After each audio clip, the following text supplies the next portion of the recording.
내가 진실로 진실로 너희에게 이르노니 문을 통하여 양의 우리에 들어가지 아니하고 다른 데로 넘어가는 자는 절도며 강도요 문으로 들어가는 이는 양의 목자라. 문지기는 그를 위하여 문을 열고 양은 그의 음성을 듣나니 그가 자기 양의 이름을 각각 불러 인도하여 내느니라. 아멘. 자, 오늘 본문에서는 예수님이 예수님을 믿는 사람과 자기 자신의 관계를 양과 목자의 관계에 비유해서 말씀하고 계십니다. 잠깐 제 이야기를 좀 드리자면, 저는 대구에 살고 있고요. 그리고 그 동구에 혁신도시라는 곳이 있습니다. 예전에 차를 몰고 그 혁신도시를 새벽에 지나갈 때였습니다. 그 도로 끝나는 부분에 이제 램프 구간이라고 하죠. 그 도로 이제 빠져나가는 구간, 이렇게 휘어져 나가는 구간을 차를 몰고 새벽에 지나가는데 주변이 굉장히 어둡고 가로등만 이렇게 좀 켜져 있는 그런 상태였습니다. 그래서 굉장히 몽환적인 느낌이 들었습니다. 마치 꿈을 꾸고 있는 듯한 그런 느낌이 들었거든요. 그러면서 갑자기 드는 생각이, 이것이 마치 천국으로 가는 길이 아닌가 하는 뭐 그런 느낌이 들었습니다. 그때 이제 드는 생각이, 천국에 가면 지금까지 역사 이래로 그 수많은 사람들이 거기에 있을 건데 과연 예수님이 나를 알아보실까? 그 수많은 사람 중에 나를 이렇게 반겨주실까 하는 좀 의구심이 들었거든요. 근데 그때 이제 생각났던 말씀이 오늘 읽었던 본문 말씀이었습니다. 자기 양의 이름을 각각 불러 인도하여 내느니라 라고 말씀하고 있죠. 그 전 세계 인구가 이렇게 많고 지금까지 뭐 죽어서 천국 간 사람들이 어마어마하게 많을 건데, 그 예수님께서 나의 이름을 각각 불러 인도하여 낸다, 내 이름을 불러주신다고 생각을 하니까 가슴이 참 뭉클하더라고요.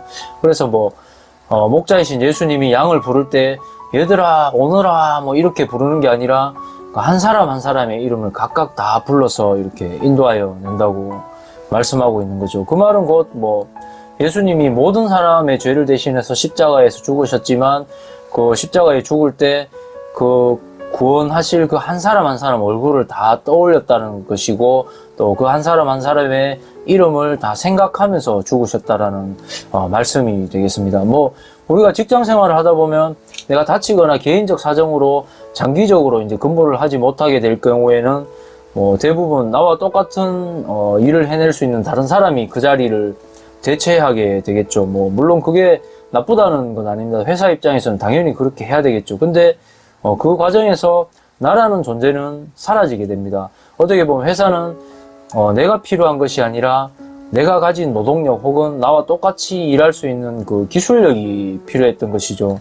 근데 만일 이건 제 생각인데요. 만일 예수님이 그 회사의 사장님이라면 그 한 명의 자리가 비었다면 그 사람이 돌아올 때까지 그 자리를 비워놓지 않았을까? 저는 그렇게 생각합니다. 왜냐하면 그 사람을 고유명사로서 이렇게 사랑을 하시는 게 바로 예수님의 사랑이기 때문이죠. 그건 누가복음 15장에 보면은 그런 부분이 잘 나타납니다.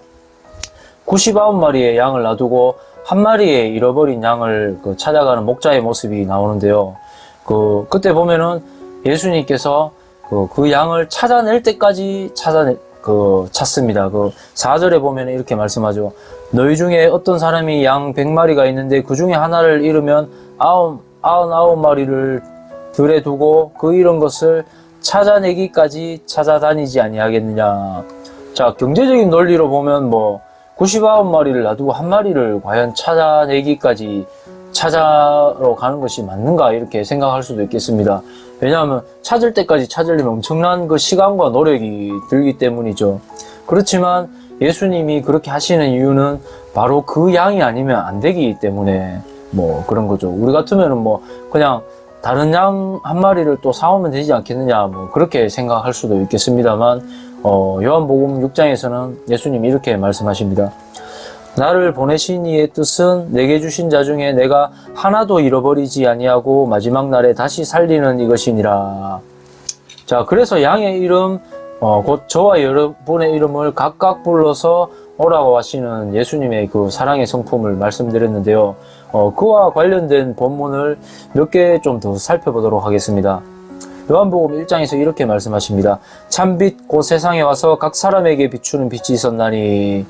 자, 사람들이 이렇게 무리가 있는데 빛 하나가 앞에 있고, 그래서 뭐 앞 사람은 빛을 많이 보고 뒤에 사람은 적게 보는 그런 빛이 아니라 각 사람에게 비추는 빛이 오셨다고 말하고 있습니다. 그분은 바로 예수님이시죠. 그리고 사도행전 2장에서는 이렇게 말씀하고 있어요. 마치 불의 혀처럼 갈라지는 것들이 그들에게 보여 각 사람 위에 하나씩 임하여 있더니. 자, 예전에 생수의 강 이야기하면서 그 생수의 강의 실체는 예수님의 영인 성령님이고 그 성령님을 보내어 주실 거라고 이렇게 말씀하셨는데요. 그 성령을 이제 받는 장면이 방금 읽은 본문입니다. 그래서 이 본문에서 역시나 각 사람의 머리 위에 그 성령님이 임하셨다고 말하고 있습니다. 그리고 마지막으로 하나만 더 보도록 할게요. 볼지어다 그가 구름을 타고 오시리라. 각 사람의 눈이 그를 보겠고. 자, 예수님이 이 땅에 이제 다시 오실 때를 예고하는 말씀인데요. 그때도 역시 각 사람의 눈이 예수님을 본다고 말하고 있습니다. 자, 정리를 좀 하자면 예수님이 십자가 죽음을 통해서 우리를 구원하시려고 이 땅에 오셨는데 그 구원에는 두 가지 측면이 있습니다. 그 인간 모두를 위한 죽음과 나 한 사람을 위한 죽음, 그 두 가지 측면이 있는데 둘 다 중요합니다. 우리 모두를 위해서 죽었다는 측면을 좀 등한시하게 되면은 이기적인 신앙이 될 수가 있습니다. 그리고 그 복음을 나만 누리고 다른 사람에게 이제 전하지 않을 가능성이 있죠. 그리고 이웃 사랑의 실천을 또 하지 않게 될 수도 있겠습니다. 반대로 또 나 한 사람을 위해서 예수님이 죽었다. 이 사실을 또 깊이 생각하지 않게 되면은 예수님의 죽음이 나와 무관한 것이 될 수가 있겠죠. 그리고 나 한 사람을 위해서 죽으신 예수님의 사랑의 그 깊이와 넓이, 뜨거움을 느끼지 못할 수도 있겠습니다. 그래서 두 가지 측면 다 중요하지만 저는 먼저는 나 한 사람을 위해서 죽으신 예수님의 사랑을 먼저 알고 누려야 된다라고 생각을 합니다. 그래야 그 사랑이 내 안에 흘러 넘쳐서 또 이웃 사랑으로까지도 이어질 수가 있고 또 그 복음을 다른 사람에게도 전할 수가 있게 되니까요. 그래서 오늘 본문을 통해서 나 한 사람, 단 한 사람을 위해서 예수님은 사랑을 하신다는 것을 살펴보았습니다. 양의 목자 되시는 예수님이 지금 이 시간도 이 영상을 통해서 당신의 이름을 부르고 계십니다. 양의 이름을 각각 불러 인도하여 내시는 예수님이 지금도 당신 한 사람을 찾고 계신 거죠.